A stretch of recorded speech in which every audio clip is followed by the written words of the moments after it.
Welcome back, WNST, Towson, Baltimore, and WNST.net. All of our WNST coverage brought to you by our friends at Strategic Factory. Hats like this, shirts like this, cups like this. They do the marketing, they do the printing, they do all of the great work that we get done here. Let them help you promote your business, promote your brand, and give you a full strategy, and you'll look good doing it. Everything from logo design to giveaways for trade shows, soup the nuts, they're your answer. It's Strategic Factory.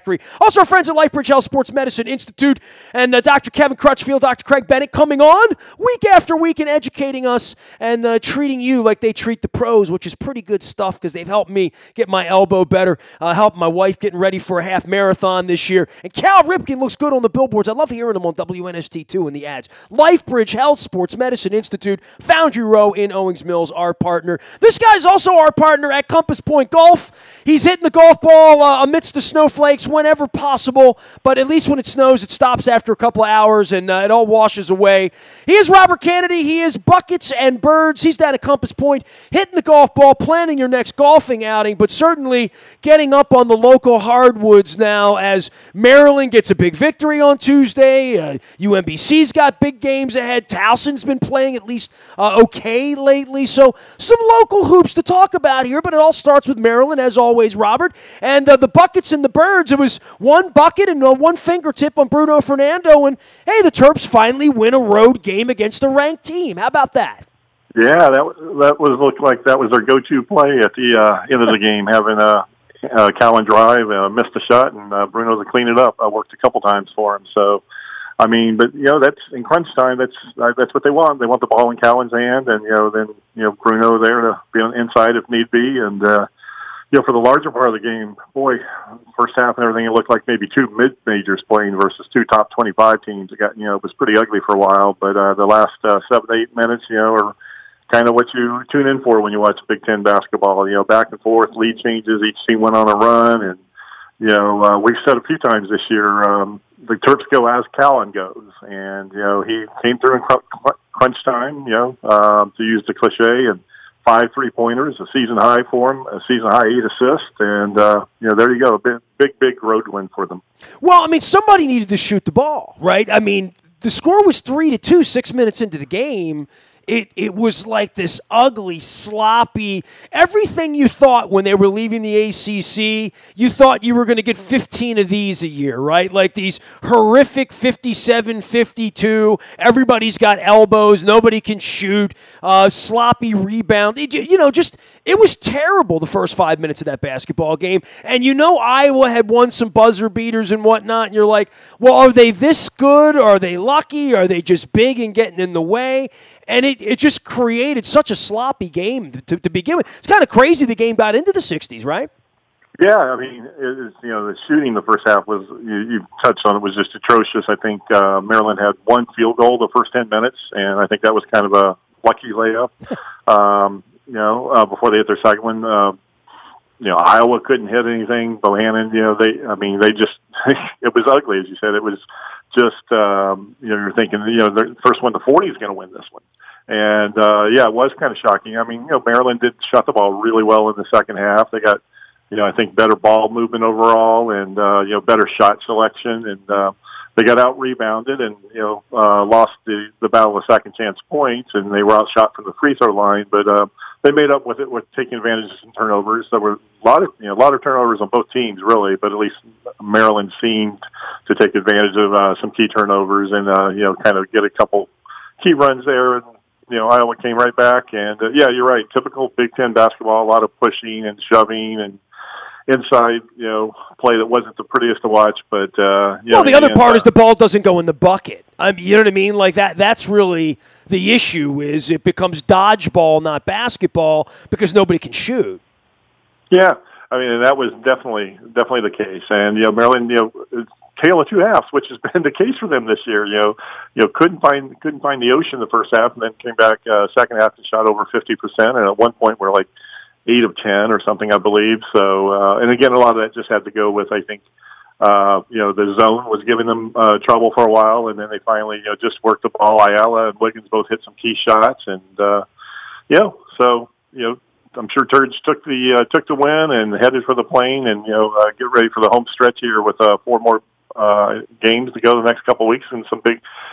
Right now they sit in that number 4 seed, which is the key spot, the double bye that everyone looks for in that conference tournament, and they've got definitely some winnable games coming up with Ohio State at home, who just got pounded the other night by Michigan State, and then Penn State, the last place team. So you win those 2, and you're setting yourself up pretty good for a rematch with Michigan. Well, this is the scary part, where we get to the softer part of the schedule here. You mentioned Turge, and, I don't know if he looks relieved when he wins. He almost rarely looks energized or truly happy. It's always sort of speaking in sort of half-hushed tones in a lot of ways, but this thing hung over his head, especially when it was put into perspective that the last time Maryland had won a road game against a ranked team was the day that John Harbaugh was hired. And I know you're a Redskin fan, but John Harbaugh been here a little while. Brian Billick would attest to that around here as our partner on behalf of the Living Classrooms Foundation. But, for Turgeon, a little bit of the weight is off, but I guess the big picture of this, Rob, what does this mean in March that they won a game by a fingertip? I don't know. Does it mean they're a 4 seed instead of a 5 seed, or a 5 instead? I don't know where all of that is. That still plays itself out, and they better not get stub their toe against Ohio State or against Penn State, right? But what does this mean for them next month? Probably nothing, because I still think we are going to judge them as to whether they're playing the second weekend of the tournament or not, right? Like, they better at least win 2 games. If they don't, this whole thing, it doesn't matter what happens on a cold night in Iowa with a fingertip shot at the end by Bruno Fernando, right? Right. Yeah. This all is all precursor to the conference tournament, which then is a precursor to the big NCAA tournament. So each one gets bigger as you go on, and you're right. This game, whether that shot went in or not, didn't go in, doesn't really matter in the grand scheme of things, other than, like you said, a place or 2 in the seeding where you're 4 playing a 13 or 5 playing a 12. And, it helps their emotions this week, right? That they won a game, especially after this week it definitely does. Yeah, I mean, it definitely helps them. Going into that, road game at Penn State. I think there's only a road game left, so that shouldn't be a tough one. But getting them ready for the tournament, they prove they can do it. They can beat a ranked team on the road, in a tough environment. And we've talked all year that this is a young team, but it's hard to call these guys freshmen anymore. They've been through 25 games, and they play in the bulk of the minutes. It's a very short rotation. He only plays 7 or 8 players. So Cowan played 40 minutes Wednesday night, so it's just it sets up for winning in the tournament. Which again, you go into that Big Ten, and you depending upon what they're going to get the double bye, so they're automatically to the quarterfinals if they hold place. So you want to win a game or 2 there, and then you go in, and what happens wherever region they're sent to at the NCAA tournament is what everyone's going to judge this season on. You're exactly right. You got to get to that second weekend there to probably consider the season a success. He is Robert Canady. He is Buckets and Birds out on Twitter. He's usually on a hardwood near you. I'm jamming with Ryan Odom a little later on here this week. You'll hear that up in the buyatoyota.com audio vault, as well as here at AM 1570 and our Facebook Live and our YouTube WNST TV channel as well. UMBC, interesting game coming up here, right? And you talk about big games and big weeks and where you are, and they don't have the luxury of 2 teams and whatnot. It's going to be a tournament scrap, and this is sort of the fight before the big fight, right? Yeah, this is exactly. It's a great way of putting it. Vermont, who's has ruled that conference for years, and until last year when UMBC went in and stole it at home and got the bid, and UMBC beat them up in Vermont earlier this season. So they're coming off a 2-game winning streak against Vermont, and they need this win to solidify their first round home game. It's most likely they'd have to really bizarre things would have to happen for them not to get it. But it's college basketball. Bizarre things happen, man. Exactly. But they're shooting for getting those first 2 games. They definitely can shoot get the number 2 seed, because they have Stony Brook coming up in a couple games, and that's the other team that they're vying for that second seed. Because as a lot of people know, the American, or may not know, the American East plays at campus sites. They don't play the neutral one. Well, that's what makes it so much fun. Yeah, And it makes a lot more better environment. Tournament games at home with the big crowds, and so if they do well here, and win 3 of their 4 coming in, they're in a really good spot to get that number 2 seed and stay at home all the way up until the final game. And like I said, everyone expects it's going to be Vermont, but Stony Brook is a very good team as well, and UMBC, they're 8 of 9. I think we were talking earlier in the season. You maybe even said, so what's up with UMBC? When they got off to like a 2-3 start in the conference tournament, and they've run off 8 of 9, and a lot of those have been some real nail biters and some last minute heroics as well. But that's win's a win, and they've had some come from behind. They've mirrored Maryland a lot, in ways where they've overcome some sloppy first halves and had to make some second half comebacks. And the game they just had the other night against UMass Lowell was kind of the opposite. They had a little bit of a second half lead. They let Lowell, take the lead, and they ended up winning it in the final minute. So that'll be a big one, and that'll be on the ESPNU Vermont game. So that and the UMBC Event Center should be packed and crowded. They've had some pretty good crowds there at UMBC Event Center of late. So I know that's something Ryan's really been pleased about and commented. So, they looks like they're getting things going the right direction heading into their tournament as well. Big night of basketball this week at UMBC Vermont. And, of course, looking down the schedule line for them at Stony Brook and at Albany next week. The big last game against New Hampshire at home. My wife always likes going to that one because she's from New Hampshire. That's on March 2nd. Robert Canady is here. He is buckets. He is birds. He is out on Twitter, and he is waiting for the snow to clear and the leaves to start to turn a little bit down there. Tell us what's going on down at Compass Point Golf, because I know it is winter time for you, and that's your primary business when you're not. You've really built your life great, man. You got golf like 9 months a year, college basketball 3-4 months. You got it all figured out, man.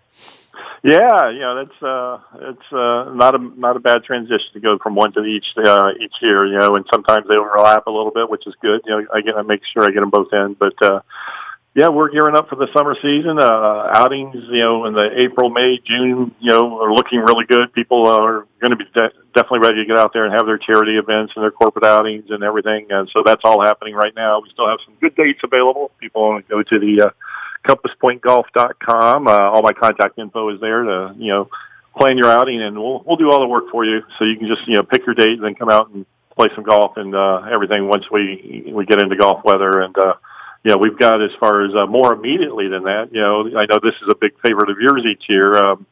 We're less than a month away from our Irish Open. I was going to say beer's probably. Every time you say me, because I don't golf, that there's got to be beer. So you're like, I know this is one of your favorite events. You're there for the festivities, not so much the golf. It's the Keg Open. Yeah, so that'll be happening on Saturday, March 9th. So, and I don't even drink much, but I do like beer. You know what I mean? Yeah. Like, I met the guys from the local brewery online, and I'm like, I don't know if you know this, but I'm sort of a famous beer drinker around here. I've been drinking beer louder and longer than most people. So, yes, I'm all for an Irish event. So that's lovely. Yes. Yeah, it'll be on like Saturday, March 9th. So and basketball will be, a lot of the conferences will be wrapping up right around then. So people can come in, play some golf, and hang out and watch we got 6 big screens in the bar there, so they can hang out and watch the college hoops afterwards. So, best of both worlds. I was going to say, dude, it's a feel-good week around here for people that aren't on the golf course, but basketball-wise, Coppin's won, Towson's won. It hasn't been a bad week, and I think we may have looked at this back in December, especially after Coppin goes on the money tour, and Loyola didn't look very. A lot of these teams didn't look good. Towson, there were questions all along about how good they were going to be. That as we get into it now, we're in the meat of this. All the local teams have had their representative moments here. I mean, Coppin certainly has taken steps forward this year, and Towson's been on any given night a little better than advertised, right? Yeah, they've definitely have turned it around, if you will. They started off horribly. And they're not probably going to do anything in that conference tournament. But they're 5-3. I think over their last 8, we talked about UMBC with a little run. But 5-3 for Towson. The way they were looking going into January 1st, and a couple of those losses were could have easily been wins. The Charleston loss at the last second, a missed shot that just rimmed out, and then a double overtime loss to Delaware, which was crazy. That was on Valentine's Day out there at CQ. I was there for that. They they were down big and came back. And I got invited that night. I just could not pull the trigger on taking my wife on Valentine's night to a basketball. I mean, literally, I got invited, and I'm very appreciative of the invite, but I was like, man, you must be either at the bottom of your email invites, but, like, how do I tell my wife we're going to a basketball game on Valentine's night? I just couldn't do it. So, yeah. sorry. Well, that's where we made it. I made it up on Saturday. We went somewhere for a nice dinner on Saturday and everything, after the UMBC game. My wife made me dinner on Valentine's night, so there. Oh, there you go. Yeah, that's nice. That's why we got her a crock pot. But going in these conference tournaments, and Coppin they're firmly in the middle of their conference tournament. Norfolk State's the big dog in that house, and obviously going to be. You're talking about these one-bid tournaments, conferences, which all three of these are, the American East, CAA, and the MEAC. You talk about whether Maryland beating Iowa matters. I mean, none of these games. I mean, you want UMBC to be representative this, I mean, it would certainly turn things around. They do matter when you host a game, but the only game that matters is the one you play next month, literally, for all these teams, right? Yep, one at a time. Whether it's that whether you're playing the play-in game, which Towson's trying to avoid in the CAA right now, or whether you get your bye into the second round. It's one and done in those tournaments. I think Charlie Ekman used to call it the final exam. There you go. That's a great way of putting it. Yeah. We'll get you finals in March, leader. Although they hope to have about 3 or 4 final exams, is what they're hoping for. When survive in advance, as they say. Don't show me what you did against Vermont in January. Show me what you did against them in March. So, all right, man. Well, look, take care of yourself. Stay warm there. Keep the beer cold. I mean, that's important. I mean, hey, all the cold weather keeps the beer colder for St. Patrick's Day for you guys, right? That's right. You don't even need coolers. Just set it outside in the snow, and it's ready to go.